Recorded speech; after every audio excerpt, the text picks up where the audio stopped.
Good morning friends. I'm K Koteswara Reddy, and aptitude trainer. ఈరోజు మనము Deloitte company యొక్క recruitment process, salary, తర్వాత roles discuss చేద్దాం. ఇప్పుడు మా ప్లేలిస్ట్లో దాదాపు 20+ కంపెనీస్ యొక్క ప్యాటర్న్స్ ఎక్స్ప్లెయిన్ చేసినాం. TCS, Infosys, Wipro, Capgemini, Accenture, Cognizant, Tech Mahindra, Bank of America, LTIMindtree, HCL, DBS, Optum, RealPage, ఇలా డిఫరెంట్ కంపెనీస్ యొక్క ప్యాటర్న్స్ ఎక్స్ప్లెయిన్ చేసినాం. ప్యాటర్న్ తెలుసుకుంటే మీకు వచ్చే అడ్వాంటేజ్ అంటే మీ కాలేజ్కి ఏ కంపెనీ వచ్చినా సరే ఆ ప్యాటర్న్ బేస్ చేసుకుని మీ ప్రిపరేషన్ స్ట్రాటజీ మారుతుంటుంది. అన్ని కంపెనీస్కి కామన్ ఏముంటుందంటే quantity aptitude, logical reasoning, verbal, coding ఉంటుంది. ఇది కామన్, ఓకేనా. కానీ కంపెనీ టు కంపెనీ వాళ్ళ యొక్క స్ట్రాటజీ మారుతుంటుంది. టీసీఎస్ వాళ్ళ main focus on coding and arithmetic, Infosys main focus on verbal, ఓకేనా. Wipro main focus on coding, Cognizant main focus on technical questions. ఇలా డిఫరెంట్ స్ట్రాటజీ ఫాలో అవుతుంటే కంపెనీస్. మీరు ఎలా అయినా ఎగ్జామ్ పెట్టండి, మేము సేమ్ ప్రిపేర్ అవుతామంటే మీకు ఎంత నాలెడ్జ్ ఉన్నా సరే ఆపర్చునిటీ మిస్ అవుతారు. అందుకనే ఏ కంపెనీకైనా అటెండ్ అయ్యేటప్పుడు ఆ కంపెనీ యొక్క బ్యాక్గ్రౌండ్ తెలుసుకుని వెళ్ళండి. సో దట్ మీకు హెచ్ఆర్ ఇంటర్వ్యూలో కూడా యూజ్ అవుతుంది, ఓకేనా. సో అందుకని మేము ఈ సిరీస్ స్టార్ట్ చేసినాం. ఈరోజు మనం ఒక ఇంపార్టెంట్ కంపెనీ గురించి డిస్కస్ చేద్దాం, డెలాయిట్, ఓకేనా. సో కంపెనీకి వస్తే ఇది one of the big 4 global companies, ఓకేనా. ఇది మెయిన్గా services consulting service, audit service, risk advisory, technology services, strong global presence. ఇది డెలాయిట్ కంపెనీ యొక్క మెయిన్ కన్సల్టింగ్, అడ్వైజరీ, తర్వాత ఆడిట్ సర్వీసు, టెక్నాలజీ సర్వీసు. ఇది టాప్ 4 కంపెనీ. అసలు ఎవరు ఈ డ్రైవ్కి ఎలిజిబుల్ అంటే BTech, BE or BCom, BSc, 6 CGPA minimum ఉండాలి. ఈ రోజుల్లో కొన్ని కంపెనీస్ 8 సిజిపి కూడా చూస్తుంది. లాస్ట్ వీడియోలో నేను రియల్ పేజ్ ఎక్స్ప్లెయిన్ చేసినాం, అది 8 సిజిపి కూడా చూస్తుంది. ఇంకోటి మీ బీటెక్లో సిజిపి కూడా చాలా ఇంపార్టెంట్. ఎవరైతే ఇప్పుడు 3-2కి వస్తుండ్రో బ్యాక్లాగ్ ఉండవద్దు. మీకు ఫస్ట్ ఇయర్లో బ్యాక్లాగ్ ఉన్న 2 సెమిస్టర్స్లో కవర్ చేయొచ్చు, కానీ లాస్ట్ 3-2లో బ్యాక్లాగ్ ఉంటే కంపెనీస్ మిస్ అవుతారు. అది చూసుకోండి, ఓకేనా. సో కొన్ని కంపెనీస్ నో యాక్టివ్ బ్యాక్లాగ్స్ అంటే కొన్ని కంపెనీస్ 1-2 బ్యాక్లాగ్స్ అలౌ చేస్తాయి. అందుకనే ఇప్పుడు మీకు ఎన్ని బ్యాక్లాగ్స్ ఉన్నా 3-1, 3-2 బ్యాక్లాగ్స్ ఉండకుండా చూడండి. సో మీకు పర్సెంటేజ్ చాలా ఇంపార్టెంట్. మీకు స్ట్రాంగ్ కోడింగ్ స్కిల్స్ ఉన్నాయి కానీ మీకు ఎలిజిబిలిటీ కాదు. ఇప్పుడు రియల్ పేజ్ అనే కంపెనీ 8 సిజిపి ఉండాలి. మీకు మంచి కోడింగ్ ఉన్న 7.5 సిజిపి ఉంటే దానికి ఫస్ట్ ఎలిజిబులే కాదు. అందుకనే ఎలిజిబిలిటీ క్రైటీరియా మీట్ కావాలంటే మీకు మంచి సిజిపి ఉండాలి, నో యాక్టివ్ బ్యాక్లాగ్స్. ఇది కూడా మంచి కన్సిడరేషన్ చేయండి. అంతేగాని మాకు స్ట్రాంగ్ యాప్టిట్యూడ్ ఉంది, మాకు బాగుంది అనుకుంటే అసలు ఫస్ట్ ఆ ఎగ్జామ్ రాయడానికి మీరు ఎలిజిబుల్ కాదు, ఓకేనా. తర్వాత నో యాక్టివ్ బ్యాక్లాగ్స్. అసలు క్యాంపస్ ఇది top engineering and management colleges. ఇది ఎంబీఏ స్టూడెంట్స్ రిక్రూట్ చేసుకుంటుంది, ఓకేనా. ఇది ఎవరైనా మీ ఫ్రెండ్స్ ఉంటే ఎంబీఏ వాళ్ళు కూడా మీరు రెఫర్ చేయొచ్చు, ఓకేనా, ఈ వీడియోని. సో ఇంజనీరింగ్ కాలేజ్కి వెళ్తుంది ప్లస్ మేనేజ్మెంట్ కాలేజ్కి వెళ్తుంది. ఇది ఐటీ ప్లస్ కన్సల్టింగ్ రోల్స్కి రిక్రూట్ చేసుకుంటుంది బీటెక్ స్టూడెంట్స్ని. మల్టీ స్టేజ్ సెలక్షన్ ప్రాసెస్ ఉంటుంది. ఇది కొంచెం కాంపిటీషన్ ఎక్కువ ఉంటుంది. అసలు రిక్రూట్మెంట్ ప్రాసెస్ ఎలా ఉంటుంది డిలైట్లో? So first online assessment conduct చేస్తారు, తర్వాత గ్రూప్ డిస్కషన్ కండక్ట్ చేస్తారు. ఇది చాలా ఇంపార్టెంట్. లేదా case study based on MBA వాళ్ళకైతే కేస్ స్టడీ ఉంటుంది, బీటెక్ వాళ్ళకైతే గ్రూప్ డిస్కషన్. గ్రూప్ డిస్కషన్లో మీరు నేను ఆల్రెడీ ఇంతకుముందు వీడియోస్ ఎక్స్ప్లెయిన్ చేశాను టిప్స్. గ్రూప్ డిస్కషన్ మీరు సెలెక్ట్ కావాలంటే మీ ఫోకస్ టాపిక్ అంటే కమ్యూనికేషన్ స్కిల్స్, కాన్ఫిడెన్స్ లెవెల్, తర్వాత ఐ కాంటాక్ట్, లిజనింగ్ స్కిల్స్, ఇవన్నీ అబ్జర్వ్ చేస్తారు, లీడర్షిప్ స్కిల్స్. అంతేగాని మీరు టాపిక్ బాగా మాట్లాడినా సరే ఈ స్కిల్స్ మిస్ అయినాయంటే మీరు సెలెక్ట్ కారు గ్రూప్ డిస్కషన్లో. ఇంకోటి, మీరు గ్రూప్ డిస్కషన్ ఉన్నప్పుడు ఎవరైతే గ్రూప్ డిస్కషన్ కండక్ట్ చేస్తారో కంపెనీ వాళ్ళని చూసి మాట్లాడకూడదు. మీరు మీ టీం మెంబర్స్ని చూస్తూ మాట్లాడుతుండాలి. ఇది ఒక డిస్కషన్ లాగా ఉండాలి. ఇంకోటి, మీరు మీరు కామ్గా ఉండకూడదు. వేరే వాళ్ళు చెప్పేది ప్రతి ఒక్క పార్టిసిపెంట్ చెప్పేది నీట్గా వినాలి. వాళ్ళు చెప్పిన పాయింట్స్ని బేస్ చేసుకుని మీరు కన్క్లూడ్ చేయాలి. అప్పుడు మీరు ఈజీగా సెలెక్ట్ అవుతారు గ్రూప్ డిస్కషన్లో. సో గ్రూప్ డిస్కషన్ అందరూ చేసే మిస్టేక్ ఏంటంటే ఎవరైతే హెచ్ఆర్ ఉంటారో వాళ్ళని చూసి మాట్లాడుతుంటారు, అలా ఉండకూడదు. నేను ఇంకా మాట్లాడేశాను, ఇంకా నాకు అయిపోయిందని చెప్పి వాళ్ళు కామ్గా ఉంటారు, అలా ఉండకూడదు. అందరిని అబ్జర్వ్ చేయాలి. తర్వాత మీరు గ్రూప్లో బాగా యాక్టివ్ వాళ్ళు కావాలి. ఇంకోటి, నాకు టాపిక్ బాగా వచ్చు అని చెప్పి 3-4 మినిట్స్ మాట్లాడుతూనే ఉండకూడదు, అస్సలు సెలెక్ట్ గారు. మీకు టాపిక్ మంచి గ్రిప్ ఉంది అంటే మీకు తెలిసిన టాపిక్ హెచ్ఆర్ ఇచ్చారు అనుకోండి, ఒక 5-10 మినిట్స్ మాట్లాడితే మీకు జాబ్ ఇవ్వరు, ఓకేనా. తర్వాత టెక్నికల్ ఇంటర్వ్యూ ఉంటుంది, హెచ్ఆర్ ఇంటర్వ్యూ ఉంటుంది, ఆఫర్ ఉంటుంది, ఓకేనా. ఆన్లైన్ అసెస్మెంట్లు ఏముంటాయంటే క్వాంటిటేటివ్ యాప్టిట్యూడ్ ఉంటుంది, లాజికల్ రీజనింగ్ ఉంటుంది, వర్బల్ ఉంటుంది. నేను చాలా వీడియోస్లో రిపీటెడ్ చెప్పాను. ఒక 10-15 టాపిక్స్ యాప్టిట్యూడ్ ఇంపార్టెంట్, ఒక 10 టాపిక్స్ రీజనింగ్ ఇంపార్టెంట్, వర్బల్ ఒక 10 sections important, like fill in the blanks, reading competence, sentence correction, sentence completion, parajumbles, antonyms, synonyms, ఇలా చాలా ఇంపార్టెంట్. Articles, prepositions. తర్వాత బేసిక్ కంప్యూటర్ ఫండమెంటల్స్ ఉండాలి, ఓకేనా. తర్వాత కోడింగ్ క్వశ్చన్స్ ఉండాలి IT రోల్స్కి, ఓకేనా. తర్వాత coding or technical test it is usually included either in online test or technical interview. So కొన్నిసార్లు వాళ్ళు కోడింగ్ అనేది కండక్ట్ చేయకుండా టెక్నికల్ ఇంటర్వ్యూలో కండక్ట్ చేస్తారు. ఓకేనా. సో బేసిక్ కోడింగ్ ప్రాబ్లమ్స్ ఇచ్చి వాటికి లాజిక్స్ రాయమంటారు. తర్వాత ప్రోగ్రామింగ్ కాన్సెప్ట్స్ మీద బేస్ చేసుకుని కొన్ని ఎంసీక్యూ ఇస్తారు. అది టెక్నికల్ కావచ్చు, లైక్ ఊప్స్ కాన్సెప్ట్స్ మీద, డిబిఎంఎస్ మీద కావచ్చు, లేదా సూడో కోడ్ మీద కూడా అయ్యే ఛాన్స్ ఉంటుంది, లైక్ అవుట్పుట్ బేస్డ్ క్వశ్చన్స్. అయితే మీకు ఏ లాంగ్వేజ్ బాగా వచ్చి ఉండాలంటే C, Java, Python, DSA. Not only Deloitte అనే కంపెనీ, మీరు ఎవరైతే 2027 పాస్ అవుట్, 28 పాస్ అవుట్ ఉందో ఏ కంపెనీ వచ్చినా సరే మీకు మంచి ప్యాకేజ్ రావాలంటే కోడింగ్ స్కిల్స్ ఉండాలి. కోడింగ్లో డిఎస్ఏ మీరు బాగా వస్తే ప్యాకేజ్ అని డైరెక్ట్లీ ప్రపోజల్ ఉంటుంది. ఒక వ్యక్తికి జాబ్ రావాలంటే యాప్ట్యూడ్ వస్తే ఓకే, కానీ నెక్స్ట్ ప్యాకేజ్ లెవెల్ రావాలంటే మంచి కోడింగ్ స్కిల్స్ ఉండాలి. ఓకేనా.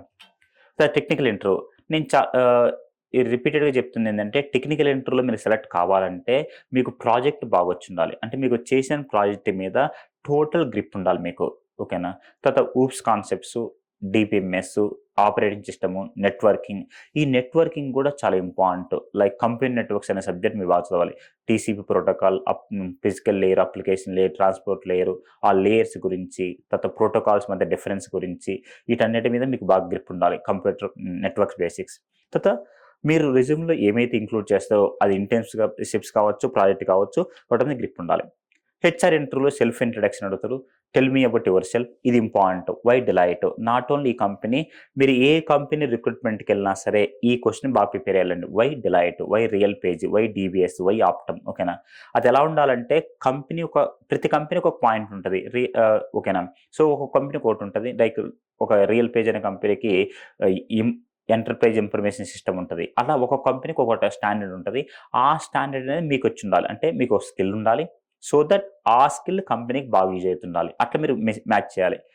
సో కంపెనీ టు కంపెనీ మీరు ప్రిపేర్ అయ్యి వెళ్తుంటే వై డిలైట్ అంటే సార్ నాకు ఈ స్కిల్ ఉన్నాయి, డిలైట్ అనే కంపెనీ దీని మీద ఫోకస్ చేస్తుంది, సో దట్ నేను దీన్ని సెలెక్ట్ చేసుకున్నాను అని కన్విన్స్ చేయాలి వాళ్ళని, హెచ్ఆర్ని. తర్వాత మీ స్ట్రెంత్, వీక్నెస్ ఎలా చెప్పాలంటే మీ స్ట్రెంత్ అయి ఉండాలి అది. ఓకేనా.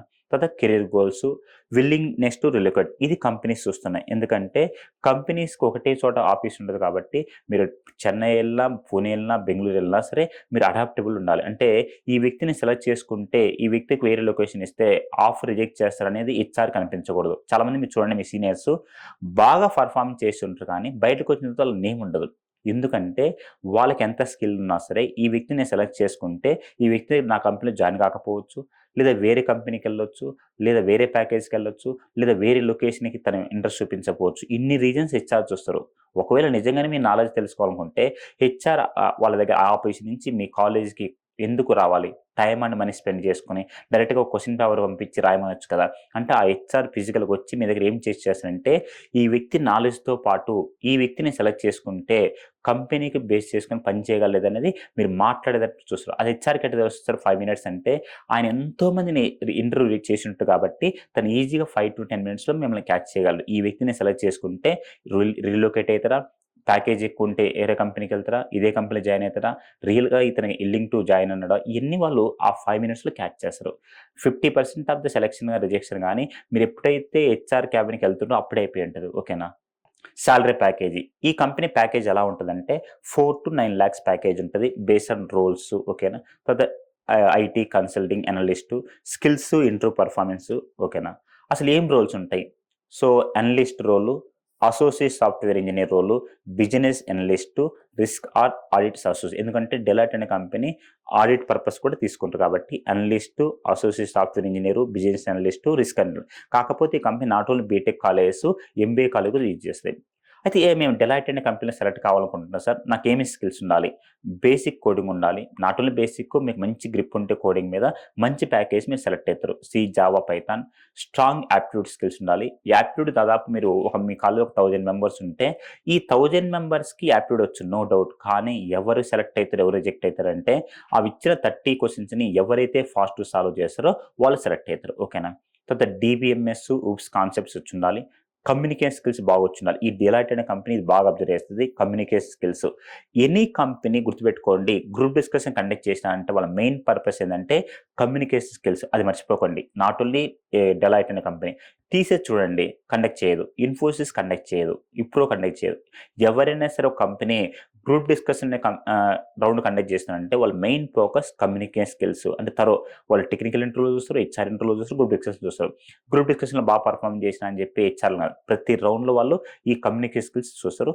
ప్రాబ్లమ్ సాల్వింగ్ ఎబిలిటీ అనేది రిటర్న్ టెస్ట్లో. ప్రిపరేషన్ ఎలా ఉండాలి? అన్ని కంపెనీస్కి సేమ్ ప్రిపరేషన్. అంటే ఎలా స్ట్రాటజీ మార్చాలి, కానీ డైలీ మీరు 10 to 20 aptitude questions, 30 minutes technical interview, 10 minutes HR interview, 3 programs లీడ్ కోడ్లో హ్యాకర్ ర్యాంకులు మీరు ప్రాక్టీస్ చేయాలి. ఇదైతే మీరు మానుకోకూడదు. అంటే మీకు ఒక ప్లేస్మెంట్ సెల్ నుంచి ఒక 10 days ముందు ఒక కంపెనీ గురించి వస్తే ఆ 10 days ప్రిపేర్ మీరు డ్రాప్ కాకూడదు.